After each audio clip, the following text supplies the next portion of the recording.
Good morning. Welcome. This is the front page review on Voice of the People 96.1 FM. It's Monday, the 15th of July, 2024. It's already half a month already. We're halfway through the month, and sometimes like this, you are called to just sort of review because we're halfway through the year as well, and you're just called to review your week, your year, and ensure that you are positioning yourself right for proper profit making, money making, and all of that. Anyway, it's a money making Monday, and we're excited about that. How's your weekend? I hope you spent it in a very, very restful manner.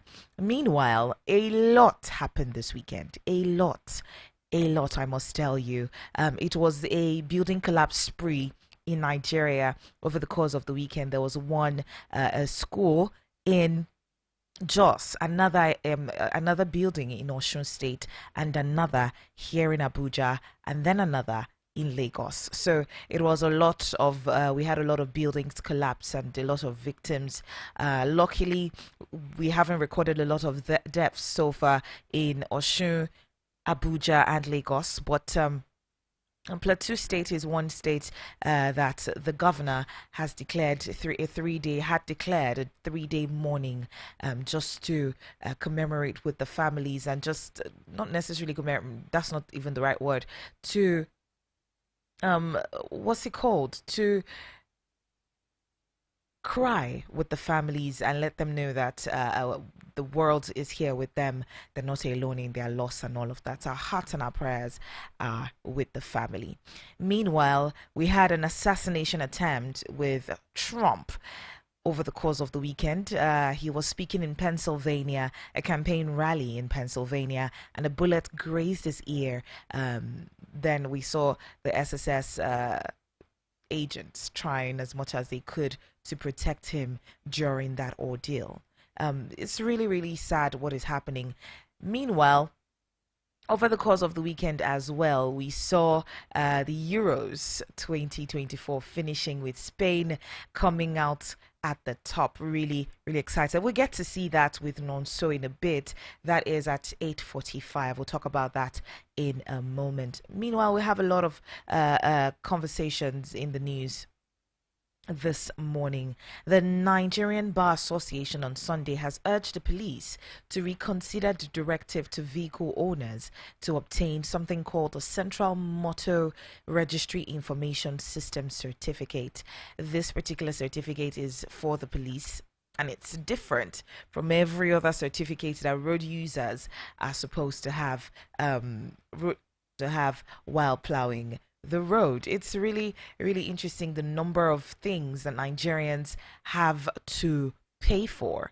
Meanwhile, the NBA soccer to Nigerians, giving how much we have to spend, in different aspects, whether in business, whether on the road, whatever it is. There's so much that we have to spend a lot of money on. Anyway, we'll check that out in a moment.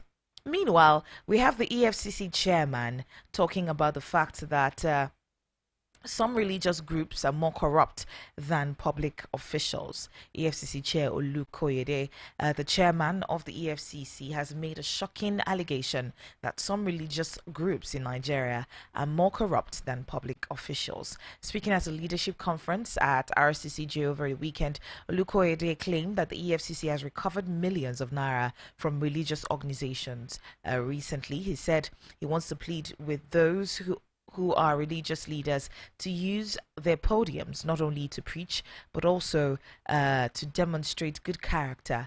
Some religious organizations are more corrupt than public officials. He has evidence to be. We'll be looking at that in a moment. It's really interesting. This his point of view.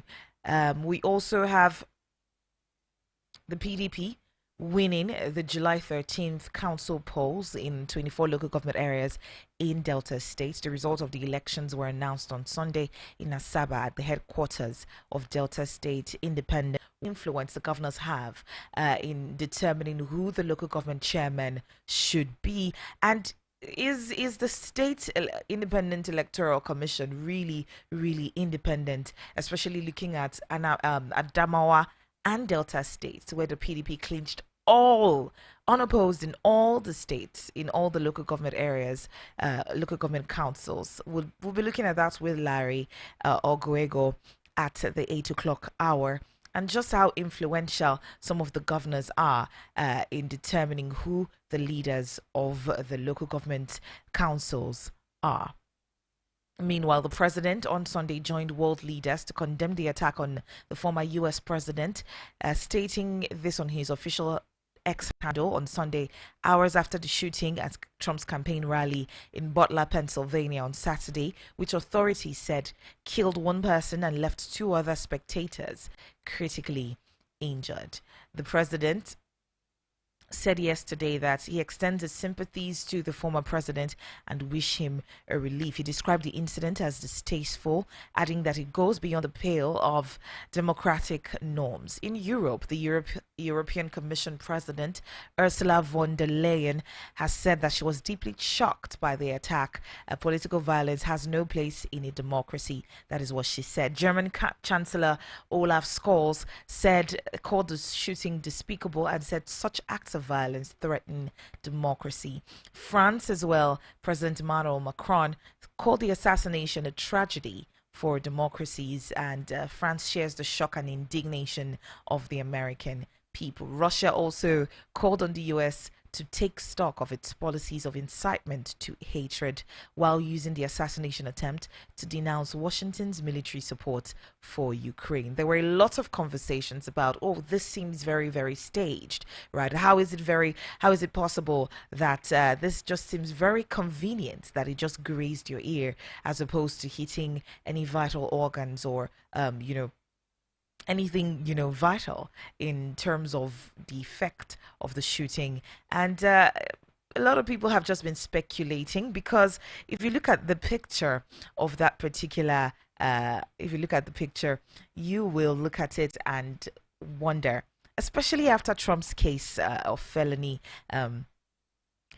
Someone said, right, that they don't believe there's anything called good and evil in this world anymore. Just pick a side and kick some butts. In how in the world can everything line up for one person in one picture after you've just been found guilty of a felony right in the middle of your campaign to become president once again? The picture has different features. He's just been shot, blood everywhere, black power salute, American flag, the Secret Service agents, both male and female, and a clear blue sky. This is the picture of the year, is what someone has said. Anyway, we'll get Rufai's thoughts on this. It's really interesting to see all that is playing out for Trump at this point, because he's garnering the support of the American people. Let's watch and see how that plays out. Moving on to another headline here this morning, we have a lot of activities where in entertainment, Chima on Sunday emerged as the winner of Nigerian Idol Season 9. The talented singer has been awarded a grand prize of 30 million naira, a brand new SUV, a music deal, and a music video, among every other win that he's had so far. We still have the Congress of University Academics, CONUA, calling on the federal government to pay outstanding salaries, promotion arrears, and other benefits that are owed to its members. The Congress made the call in a communique right after its second national executive meeting on Sunday in Benin. All right, let's move on to the voices in the news. There's a lot that has been said so far. But first of all, let's check out this incident with Trump.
Shots rang out at the event in Pennsylvania.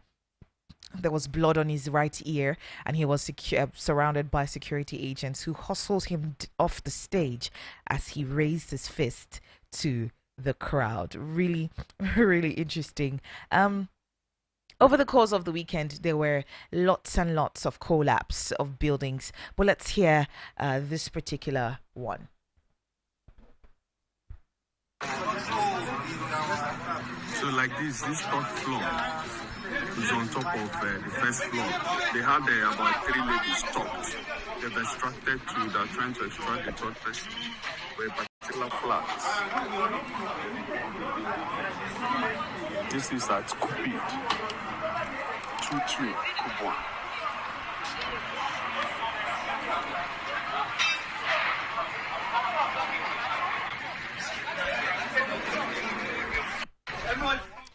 Many were trapped as a 2-story building, residential building located in Phase 2, Site 2 in Kubwa area of the Federal Capital Territory collapsed on Saturday. Pardon me. All right, moving on to another voice in the news. We have local government financial autonomy, Seyi Makinde, Oyo State Governor, making a statement on that particular account where he was talking about a distraction. Local government financial autonomy is just a distraction. The real problem is productivity. Well, let's listen and hear from the horse's mouth.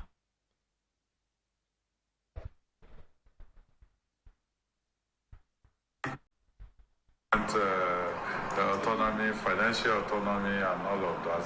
And I will still say it. But now this is going to be the discussion for the next maybe 1 month or so, when issue of hunger and anger in the land will still be under the table. It's a big issue. The federal government is saying, okay, now we need to import food. It's a big shame. Yes, it's a big shame on this country. We cannot feed ourselves. And then you're saying we should go back to those things that will allow us to bring confidence back to our people and to ensure that this country is back on the path of growth and progress. Because there's a local government autonomy, financial autonomy, and all of. All right. Well, that is what he had to say about this matter. And I mean, you won't detect lies in that particular conversation, right? If everyone was productive from the grassroots, moving up, and then we won't be having this conversation at all.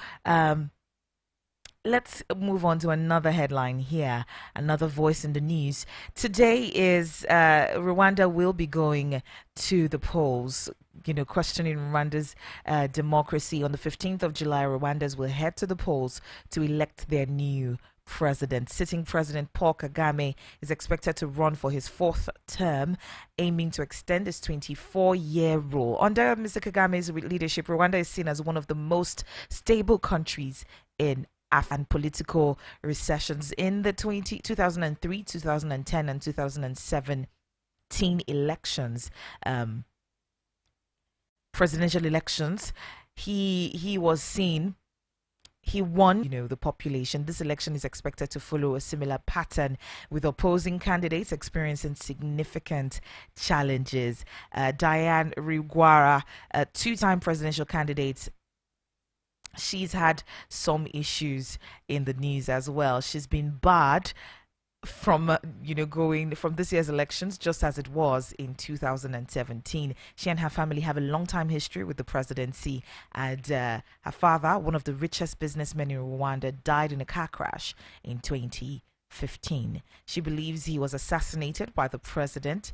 In 2017, she was accused of forging supporter signatures and was imprisoned on the charges of forgery and insurrection. Her supporters believe that these are politically motivated attempts to silence her. So let's watch and see as Rwandans go to the polls to vote their country's presidential and legislative elections today 8 candidates initially applied to contest against the sitting president, but only 2 were cleared to run by the Electoral Commission. He's credited with stabilizing the country following the genocide, but he also has faced criticisms for human rights abuses and repressing the opposition as well. All right, there was something very, very interesting in the news over the course of the weekend. Senator Aliyu Ndume had made a lot of statements in the news comparing the current government is run by kakistocrats and kleptocrats. This is what he said. If you know what those words mean, maybe you should check the dictionary and then we'll have a conversation about that. Kleptocrats and kakistocrats.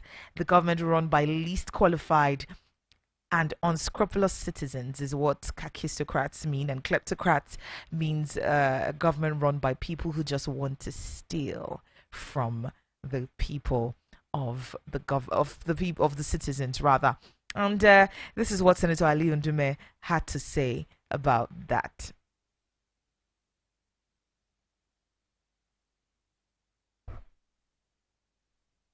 Honor, as you rightly said, I'm supposed to be one of the top member of this government or the committee.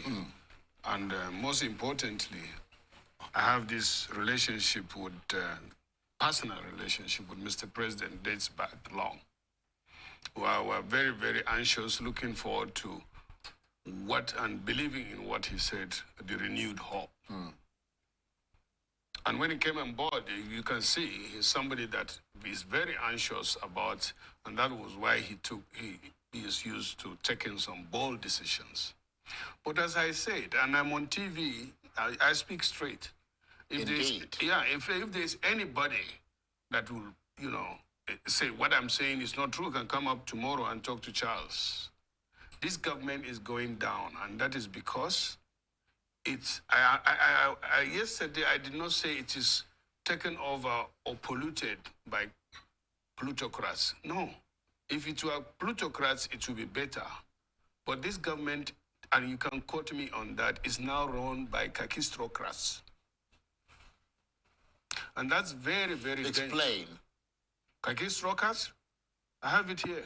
You can check the definition. It's a government run by worst, least qualified, and most unscrupulous citizens. I'm not the first one that says. Right, because the reason you were quoted as saying by several different sources, as saying that the government's been taken over by plutocrats. And I was going to ask you to clarify that, because plutocrats are wealthy people. No, who that are is not running what I sort said. of a government. No, this government is populated by kakistocrats and kleptocrats. Right, okay, kleptocrats, Yes. people who are members of the kleptocracy, Yeah, who are basically dipping their hands into the till to make all the time. government for what they can make for Right, themselves. okay. Unfortunately, that is not what the president personally, as I know Right. him, as I said, is up to. He really meant this renewed agenda hope thing. But you can only do that when you have people around you that are on the same kind of thinking. Right. But this is not what is happening right now. And as you can see, 1, 2, 3 incidences where when the president realizes, he is not ashamed of taking decision to correct it. Even when the crime levy, when the president realized that you have not heard about it, he again equally suspended it. What I'm hoping now is that he will look in, look out, and get.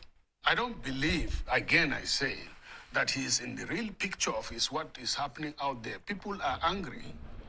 You can't imagine the number of calls I received today, including yourself. I called you very early in the morning. Yeah, but what were you saying? Hey, you are yourself again, because you say it as a politician, or expected of me is to speak out the truth to whoever he is. All right. Well, that was Senator Aliyu Ndume making a statement. Well, he's been a part of this particular government since its inception, and it's really interesting what he has to say about it. And in the same interview, he was talking about the fact that he's been, blocked from seeing the president. Maybe this is him trying to push his own agenda. This is what a lot of people have said so far. But let's watch and see how all this plays out. It's 7:33. We need to reach out to Rufai in a moment. Meanwhile, we are live on YouTube, Voice of the People Abuja. I should have said that earlier so you could watch some of the videos that we played here for you to listen and see as well. We're live on YouTube at Voice of the People Abuja. And at any point in time you want to be a part of the conversation, you can call the studio line. It is at 0808 312 8618. 0808 312 8618. I'll take that again. 0808 312 8618. That is the number to call to be a part of our conversation this morning. You can still send a WhatsApp message to that number as well. 0808 312 8618. Let's go ahead and pay some bills. When we come back, we'll be speaking with Rufai Oseni. Don't go anywhere.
You're welcome back. This is still the front page review on Voice of the People 96.1 FM. My name is Gesiere Agua. You're welcome back if you're just tuning in. Meanwhile, we're trying as much as we can to reach out to Rufai Oseni this morning so we can look at our headlines. A brief history on some of the assassination attempts on former presidents in America. You're looking at before Saturday's attempted assassination of former President Donald Trump, there have been multiple instances of political violence targeting U.S. presidents, former presidents, major party presidential candidates, and all of that. If you remember Abraham Lincoln, the 16th president of America, he was the first president to be assassinated. He was shot in April 1865 as he and his wife attended a special performance in Washington. There was also James Garfield, the 20th president of the U.S. He was the second president to be assassinated 6 months after taking office. There's also William McKinley, who is the 25th president of the United States. He was shot after giving a speech in Buffalo, New York. Franklin D. Roosevelt, the 32nd president of the United States.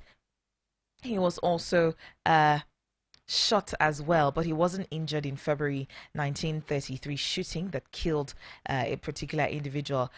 Then also Harry Truman, the 33rd president of the state, was also he wasn't injured. There was an assassination attempt. He wasn't injured as well. John F. Kennedy was fatally shot at by a hidden assassin armed with a high-powered rifle as he visited Dallas, Texas. Gerald Ford, the 38th president, was also Ronald Reagan, the 40th president, was another. George W. Bush, he was a 43rd president, and he was also, shot at as well. There's Theodore Roosevelt as well, a list of candidates who have been shot at. Good morning, Mr. Rufai, welcome to the show. Morning, Jesse. The way you did talk, list of candidates have been shot at. I said they present themselves to be shot at. Mr. Rufai, good morning. Morning, my dear. How's it going? I mean, I just wanted the funny, but it's a very sad one. And whoever did that, I think that person just made Trump a martyr. It was useless. But also it goes back to historical origins, because some background story about the guy said he was bullied a lot in the past, probably, circumstantial issues that are there. And also the political actors in America too should cool down the rhetoric. I mean, this is supposed to be the land of freedom and security, but when you look at the rhetoric, the hate rhetoric that even Trump himself purveys, how can this happen? And he's just in the pantheons of mythology now in American politics, So documents, that's the Heritage Foundation document. It's pure Christian nationality. They want it to be a Christian country. If that is implemented, and they have some money at which they're pushing. I mean, the budget for the project just always had some money. It's going to be difficult for banks. Business is fair. What do you think? What's your take on this? That's the sad reality. We've always had cases like that. A human being is a human being. Leaders, we are very, very, I don't know. We're all on red alert. But anyway, moving on, we have Katsina State Elder Forum criticizing the ineptitude of the two ministers of defense, Mohammed Badaru Abubakar and Bello Matawale, over the lingering problem of banditry in the northwest. I'm not sure how much these ministers have done in ensuring security, because the Northwest came on board. They have lack of opportunities. Their predisposition to crime is high. Yeah. How can we solve it? Multi-pronged approach. Apart from fighting the criminals head on, also trying to create an enabling system where people will look off crime. So the question is, what are they going to do about this in that region? That's what they should look at. So I would like to see what the Northeast Development Commission has even been doing as regards empowerment, and other stakeholders in the region. Go there, create more opportunities, get people out of the situation. I tell people, I say, the little opportunities I go back to create in my village is because at some point in the future, I want people to have a better lease of life. I want people to be able to do well. Because they too, when we create opportunities for others, they too can create opportunities for others. And there's no better way to do it than So over the course of opposition. These are the problems I keep saying. We need to make state electoral commissions fit for purpose. In fact, I think a couple of ideas. Number one, they can even start by using the INEC register for them. Secondly, then see how to phase out the member of staff that conduct those elections. Because how can you have elections and PDP will just 20 out from West? And only them will come. And that's always been the lot in every state. That was how it happened to your state, that people complain against you, imagine all of that. So now only them will come, only them. Let's be realistic now. We can't continue like this. All right, you have the opportunity to call and let me know what you think about our headlines this morning. 0808 312 8618. 0808 312 8618. Hello, good morning. Adeomi, good morning to you. Thank you, my darling sister. Good morning. I get your guest on the phone, Rufai. It's Adeomi Daniel calling. I just saw the listener and the caller. My sister, quickly, on the issue of Katsina that they are lamenting the two ministers, or let's say federal government. I remember quickly when former president was there, a lot of things happened. Former president Muhammad Buhari was in Nigeria. Sankara student was kidnapped. A lot of Nigeria talk. Many people say we are we are castigating, we hate them. Now, let's ask ourselves. Former governor of Katsina State was taking selfie with all these bandit guys. He gave some money. The one who claimed that to buy gun is easier than to buy bread. They pay him, where are they today? You remember them? They have a snap with him. Can Masari tell us where are those people? This is what the leader is supposed to have. Where do they come from? My dear, look at what is going on in Borno. Over 8,000 terrorists. Out of them, one claimed that he has killed over 1,000 human beings. You are rehabilitating them in how many years? How many months? Where did he communicate? Somebody who has touched blood. Now you are rehabilitating for 8,000, not 800, 880. They are going back to the same community. And here we are. Former president told us that they are from Libya. The former governor of Safari, who now state minister of defense, say they are from Niger. Masari say they are from Chad. They are not Nigerians. Okay, all these 8,000 now, are they from Niger? Are they from Libya now?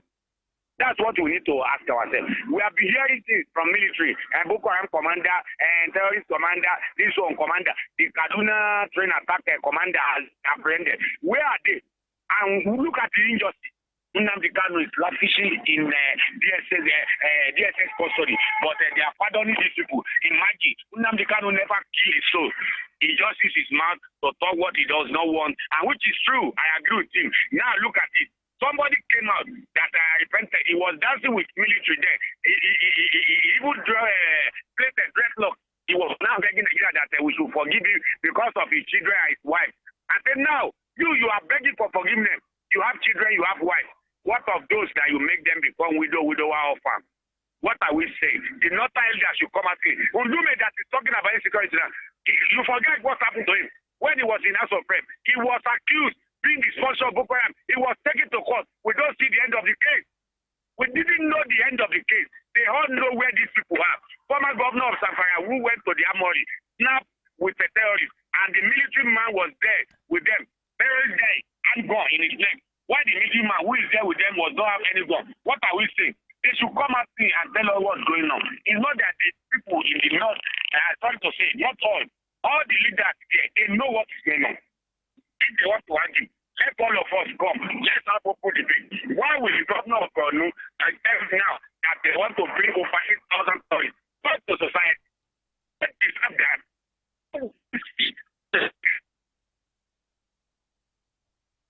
Hello, Adeomi.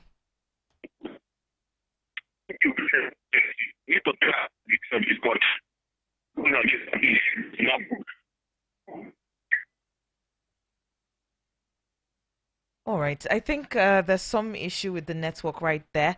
But 0808 312 8618 is the number to call to be a part of our conversation. You can still send a WhatsApp message to 0808 312 8618. 0808 312 8618 is the number to call and send a WhatsApp message to be a part of our conversation this morning. A WhatsApp message here says, wow, I think Trump is... What?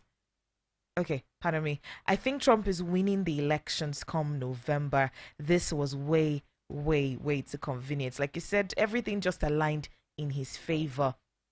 I'm John from Gudu. All right, thank you so much, John from Gudu, for your message this morning. All right, James. This is James from Apori Settlement. He says,